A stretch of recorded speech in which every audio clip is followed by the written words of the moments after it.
इसकी शुरुआत बुक्स से हुई, जो एक साधारण ऑनलाइन बुक स्टोर था जो हफ्ते के 7 दिन और 24 घंटे खुला रहता था। इसने वादा किया था कि यह आपकी हर किताब आपके घर तक पहुंचाएगा। 1995 में यह नया और ख़ास था। यह आपके सोफे से उठे बिना कोई भी दुर्लभ उपन्यास या बेस्ट सेलर किताब पाने का एक आसान तरीका था। लेकिन फिर अमेज़ॉन ने विस्तार करना शुरू किया। पहले सीडी, फिर इलेक्ट्रॉनिक्स, फिर कपड़े, किराने का सामान, फर्नीचर, स्ट्रीमिंग, मूवी और यहाँ तक कि आधे इंटरनेट के लिए क्लाउड कंप्यूटिंग। वे सिर्फ चीज़ें नहीं बेचते थे, वे कुछ भी खरीदने का डिफ़ॉल्ट तरीका बन गए थे। वे सिर्फ प्रतिस्पर्धा नहीं करते थे, वे बाजार को निगल जाते थे। और इस तरह इस ऑनलाइन बुक सेलर ने गेम बोर्ड का हर टुकड़ा खरीदना शुरू कर दिया। वे सिर्फ बाजार जीतने से खुश नहीं थे, उनका लक्ष्य व्यापार करने के तरीके को मौलिक रूप से बदलना था।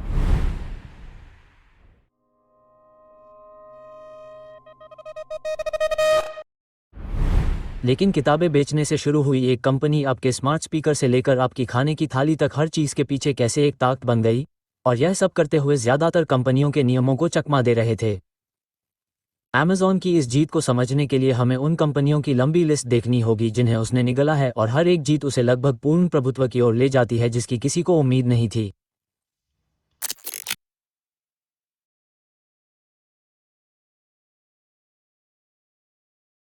अमेज़ॉन की रणनीति केवल अपने उत्पाद लाइन का विस्तार करने के बारे में नहीं है, यह एक अदृश्य साम्राज्य, नियंत्रण का एक विशाल नेटवर्क बनाने के बारे में है। यह नेटवर्क चुपचाप हमारे रोजमर्रा के जीवन में अपना रास्ता बनाता है, अक्सर हमें इसका एहसास भी नहीं होता। इसके बारे में सोचिए, आपकी स्मार्ट डोरबेल, आपके फ्रिज में रखी ऑर्गेनिक केल, कल रात आपने जो मूवी देखी, यहाँ तक कि अनगिनत वेबसाइटों को चलाने वाला बुनियादी ढांचा। इस बात की प्रबल संभावना है कि अमेज़ॉन इसके पीछे है। उदाहरण के लिए रिंग को ही लें।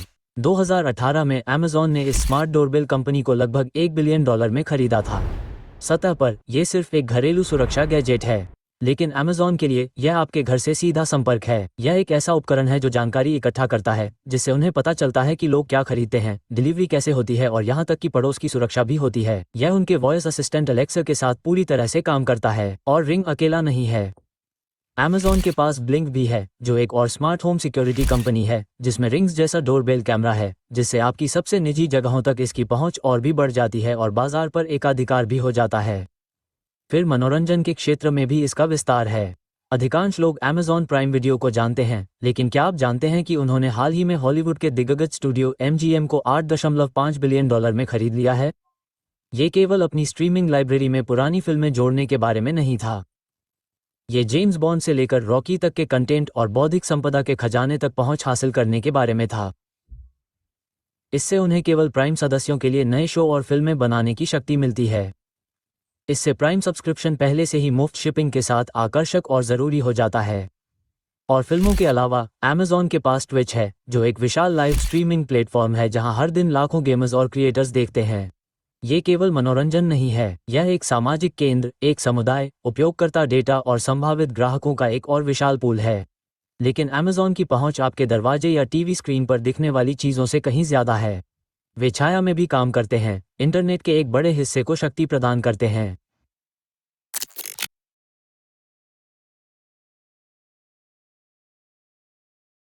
अमेज़ॉन वेब सर्विसेज या AWS पर गौर करें। यह आम खरीदारों के लिए नहीं है, यह इंटरनेट का छुपा हुआ सपोर्ट सिस्टम है। AWS बड़े और छोटे कारोबारों को क्लाउड कंप्यूटिंग सेवाएं प्रदान करता है, चाहे वे स्टार्टअप हों या नेटफ्लिक्स, पिंटरेस्ट और यहाँ तक कि सरकारी समूह। अमेज़ॉन ने अपने विशाल कंप्यूटर सिस्टम के लिए ये सेवा बनाई। फिर उन्हें एहसास हुआ कि वे वही शक्तिशाली, लचीली तकनीक दूसरों को बेच सकते हैं। आज AWS एक विशालकाय कंपनी है। ये हर साल अरबों डॉलर का रेवेन्यू कमाती है, जो उसके रिटेल सेगमेंट से कहीं ज़्यादा है। इससे अमेज़ॉन को दूसरी कंपनियों के काम करने के तरीके, उनके द्वारा इस्तेमाल की जाने वाली तकनीकों और अगले बड़े आइडिया के बारे में गहरी जानकारी मिलती है। इसके अलावा उपभोक्ता उत्पादों के जरिए सीधे डेटा इकट्ठा करने की सुविधा भी है। एको डिवाइस में मौजूद वॉइस असिस्टेंट अलेक्सा इसका एक बेहतरीन उदाहरण है। जब आप अलेक्सा से मौसम के बारे में पूछते हैं, संगीत चलाने के लिए कहते हैं या अपनी शॉपिंग लिस्ट में आइटम जोड़ने के लिए कहते हैं, तो अमेज़ॉन वो डेटा इकट्ठा करता है। वे आपकी पसंद, आदतों और यहाँ तक कि आपके मूड के बारे में भी जानते हैं। इससे वे अपने उत्पाद की बेहतर सिफारिशें कर पाते हैं। विज्ञापनों को बहुत सटीकता से लक्षित करते हैं और ऐसी सेवाएं विकसित करते हैं जो आपकी ज़रूरतों का अंदाज़ा लगाने से पहले ही लगा लेती हैं। यह एक लूप है। आप जितना ज़्यादा अमेज़न के प्रोडक्ट इस्तेमाल करेंगे उतना ही ज़्यादा डेटा वो इकट्ठा करेंगे, उनकी सेवाएं उतनी ही बेहतर होंगी और आपके दोबारा उनका इस्तेमाल करने की संभावना उतनी ही ज़्यादा होगी। डेटा के मामले में ये तरीका ग्राहकों के अनुभव को बेहतर बनाने के लिए नहीं है, यह एक ऐसा मुकाबला बनाने के लिए है जिसे पार पाना मुश्किल होता जा रहा है। इससे अमेज़न ऐसे कदम उठा सकता है जो दिखने में असंबद्ध लगते हैं लेकिन असल में बहुत रणनीतिक होते हैं। उदाहरण के लिए, क्या आप जानते हैं कि अमेज़न ने फार्मेसी बिजनेस में उतरने का फैसला किया और इसके पीछे का तर्क बहुत ही चतुराई भरा है।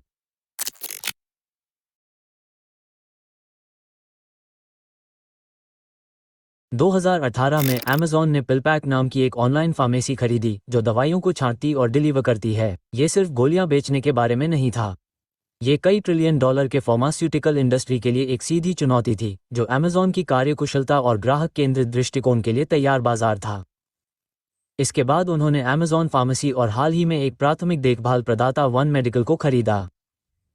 अमेज़न अब वर्चुअल अपॉइंटमेंट से लेकर प्रिस्क्रिप्शन डिलीवरी तक की हेल्थ केयर सेवाओं को सीधे अपने इकोसिस्टम में एकीकृत करने की कोशिश कर रहा है। कल्पना कीजिए कि आप अपने अमेज़न प्राइम अकाउंट से अपनी सेहत का प्रबंधन कर सकते हैं, प्रिस्क्रिप्शन ले सकते हैं और यहां तक कि डॉक्टर से भी मिल सकते हैं। और यह न भूलें कि उन्होंने ब्रिक एंड मोर्टार रिटेल में कदम रखा, जो एक ऑनलाइन दिग्गज के लिए एक अजीब कदम था। 2017 में अमेज़न ने होल फूड्स मार्केट को 13.7 बिलियन में खरीदा। ये केवल ऑर्गेनिक ग्रोसरी बेचने के बारे में नहीं था, इसने अमेज़न को फिजिकल लोकेशन, फ्रेश फूड के लिए एक बड़ा डिस्ट्रीब्यूशन नेटवर्क और इन स्टोर शॉपिंग हैबिट्स पर अमूल्य डेटा दिया। इसने उन्हें अमेज़न गो स्टोर जैसी नई तकनीकों के साथ प्रयोग करने की अनुमति दी, जहां आप बस अंदर जाते हैं, अपनी ज़रूरत की चीज़ लेते हैं और सेंसर के साथ अपने खाते से स्वचालित रूप से शुल्क लेते हैं। ये ऑनलाइन शॉपिंग की सुविधा को भौतिक खुदरा की तत्कालता के साथ मिलाता है, जिससे एक हाइब्रिड मॉडल बनता है जो उपभोक्ताओं को अमेज़न अनुभव में और अधिक बांधता है। आपकी किराने के सामान से लेकर आपके मेडिकल अपॉइंटमेंट तक, अमेज़न आपके जीवन के मूलभूत पहलुओं में व्यवस्थित रूप से घुसपैठ कर रहा है। और कोई भी अमेज़न की पूंजीवाद को हराने की बात करता है, बिना उनकी पेटेंट रणनीति का उल्लेख किए।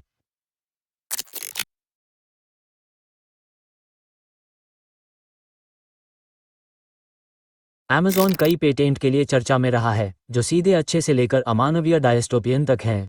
एक कर्मचारी की कल्पना करें जो एक गोदाम में एक रोबोट पर सवार होकर धातु के पिंजरे में बंद है। यह एक पेटेंट विचार है जो लोगों को तेज गति से चलने वाली मशीनों से सुरक्षित रूप से दूर रखने के लिए है। ये केवल उनकी सुरक्षा के लिए नहीं है, बल्कि यह सुनिश्चित करने के लिए है कि चीजें सुचारू और कुशल तरीके से चलती हैं। या फिर एक ऐसे रिस्टबैंड पर विचार करें जो कामगारों के हाथों की हरकतों को ट्रैक करके उन्हें सही जगह पर ले जाता है, जिससे इंसानी श्रम रोबोटिक क्रियाओं में बदल जाता है। महत्वाकांक्षा यहीं खत्म नहीं होती।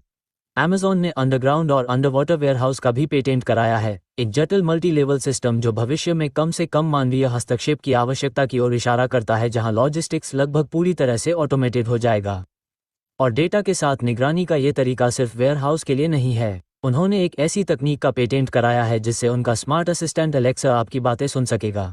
ये भावनाओं या बीमारी के लक्षणों को भी पहचान सकता है और फिर दवा या उत्पादों के लिए लक्षित विज्ञापन सुझा सकता है। डिलीवरी के लिए पेटेंट ड्रोन मधुमक्खी के छत्ते में बड़ी बड़ी बहुमंजिला शहरी संरचनाएं हैं, जिन्हें डिलीवरी ड्रोन के विशाल बेड़े को लॉन्च करने और रखने के लिए डिज़ाइन किया गया है, जिससे न्यूनतम मानवीय हस्तक्षेप हो और डिलीवरी की गति अधिकतम हो। डिलीवरी ड्राइवर भी इससे अछूते नहीं हैं। एक पेटेंट में एक ऐसी प्रणाली का वर्णन किया गया है जो पता लगाता है कि अगर कोई ड्राइवर खांसता या छींकता है तो ये स्वचालित रूप से वाहन को सेल्फ क्लींजिंग स्टेशन पर भेज देगा। इससे पता चलता है कि वे बिना किसी समस्या के सेवा जारी रखने के लिए स्वास्थ्य कारकों को भी नियंत्रित करना चाहते हैं। हर साल अरबों डॉलर के रिसर्च बजट से खरीदे गए हजारों पेटेंट सिर्फ प्रतिस्पर्धियों को रोकने के लिए रक्षात्मक बाड़ नहीं हैं, ये हमलावर हथियार हैं। अमेज़न के नए पेटेंट की अंतहीन धारा उन्हें प्रतिस्पर्धियों को निगलने में मदद करती है। यह उनकी अग्रणी स्थिति बनाए रखने का तरीका है, जिससे ऐसा लगता है कि उन्हें पूंजीवाद के सामान्य नियमों को पार करने का रास्ता मिल गया है।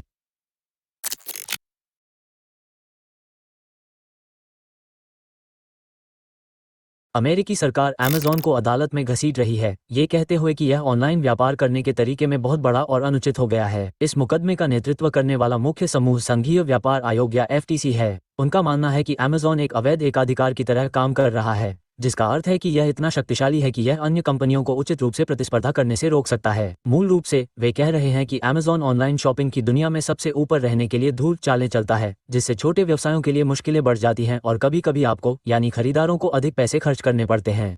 सबसे बड़े दावों में से एक एंटी डिस्काउंटिंग उपायों के बारे में है। कल्पना कीजिए कि एक छोटा व्यवसाय एक खिलौना बेचने की कोशिश कर रहा है। अगर वे वही खिलौना अपनी वेबसाइट या किसी दूसरे स्टोर पर कम कीमत पर बेचते हैं तो अमेज़न उनके खिलौने को अमेज़न पर खोजना मुश्किल बना सकता है। एफटीसी का कहना है कि इससे विक्रेता अमेज़न पर अपने खिलौने की कीमतें ऊंची रखते हैं, जिसका मतलब है कि हर किसी को ज्यादा कीमत चुकानी पड़ती है, चाहे वे कहीं से भी खरीदारी करें। मुकदमे में ये भी कहा गया है कि अमेज़न विक्रेताओं को अपनी खुद की शिपिंग सेवा फुलफिलमेंट बाय अमेज़न या एफबीए का इस्तेमाल करने के लिए मजबूर करता है। हालांकि एफबीए विक्रेताओं को तेज शिपिंग के लिए कूल प्राइम बैज देता है। एफटीसी का मानना है कि अमेज़न विक्रेताओं के लिए एफबीए का इस्तेमाल किए बिना वह बैज पाना लगभग नामुमकिन बना देता है, भले ही यह उनके लिए ज्यादा महंगा हो। इससे अमेज़न को उत्पादों की शिपिंग पर बहुत ज़्यादा नियंत्रण मिल जाता है और दूसरी शिपिंग कंपनियों के लिए प्रतिस्पर्धा करना मुश्किल हो जाता है। मुकदमे में ये भी देखा गया है कि जब आप खोजते हैं तो अमेज़न आपको उत्पाद कैसे दिखाता है और वह प्राइम मेंबरशिप को कैसे हैंडल करता है। एफटीसी का मानना है कि जब आप अमेज़न पर कुछ खोजते हैं तो हो सकता है कि आपको सबसे अच्छे उत्पाद पहले न दिखें। इसके बजाय अमेज़न अक्सर आपको विज्ञापन या अपने ब्रांड जैसे अमेज़न बेसिक्स दिखाता है, भले ही दूसरी कंपनियों के पास बेहतर सामान हो। इस तरह से छोटे कारोबारों को पहचान पाना मुश्किल हो सकता है और आपको वो नहीं मिल सकता जो आप चाहते हैं। मुकदमे में एक और मुद्दा ये है कि प्राइम मेंबरशिप कैंसिल करना कितना मुश्किल हो सकता है। हालांकि यह सीधे तौर पर एकाधिकार के बारे में नहीं है, लेकिन इससे पता चलता है कि सरकार को चिंता है कि अमेज़न अपने ग्राहकों को बनाए रखने के लिए चालाकी भरे तरीके अपना सकता है। हालांकि अमेज़न का कहना है कि वो कुछ भी गलत नहीं कर रहा है। उनका तर्क है कि व्यापार करने का उनका तरीका वास्तव में ग्राहकों को कम कीमत, ढेर सारे विकल्प और बेहद आसान खरीदारी देकर उनकी मदद करता है। अमेज़न के विरोध के बावजूद एक जज ने कहा है कि मुकदमा जारी रह सकता है। ये बड़ा मुकदमा अक्टूबर 2026 में होना है और यह भविष्य में अमेज़न और दूसरी बड़ी टेक कंपनियों के काम करने के तरीके को बदल सकता है। स्मार्ट खरीदारी और हमारे डेटा की भारी भूख के कारण अमेज़न की भारी वृद्धि ये दिखाती है कि वे न केवल व्यवसाय में सफल हो रहे हैं, बल्कि वे नियमों को भी बदल रहे हैं। एक साधारण ऑनलाइन बुक स्टोर के रूप में शुरू हुआ यह एक विशाल साम्राज्य बन गया है, जिसमें आपकी क्लाउड सेवाओं से लेकर आपके किराने के सामान, मनोरंजन और यहाँ तक कि स्वास्थ्य सेवा तक सब कुछ शामिल है। उन्होंने ऑनलाइन और भौतिक उत्पादों और सेवाओं को मिला दिया है, एक विशाल कनेक्टेड सिस्टम बनाना जिससे बचना मुश्किल होता जा रहा है। ऐसे महत्वपूर्ण और कभी-कभी संवेदनशील विषयों पर वीडियो बनाने के लिए सही माहौल की जरूरत होती है और यहीं पर एपिडेमिक साउंड की भूमिका आती है। वे high quality royalty free music और साउंड इफेक्ट की एक विशाल लाइब्रेरी तक तुरंत पहुंच प्रदान करते हैं, जो पूरी तरह से कवर है। लाइसेंसिंग की परेशानी से छुटकारा पाएं और आत्मविश्वास के साथ अपना संदेश पहुंचाएं। अपने वीडियो को प्रोफेशनल साउंड के साथ शानदार बनाने के लिए नीचे दिए गए लिंक पर क्लिक करें। क्या आप ऐसे और वीडियो चाहते हैं जो ये बताएं कि व्यापार की दुनिया में वास्तव में क्या चल रहा है? सब्सक्राइब बटन दबाएं, नोटिफिकेशन चालू करें ताकि आप हमेशा अपडेट रहें।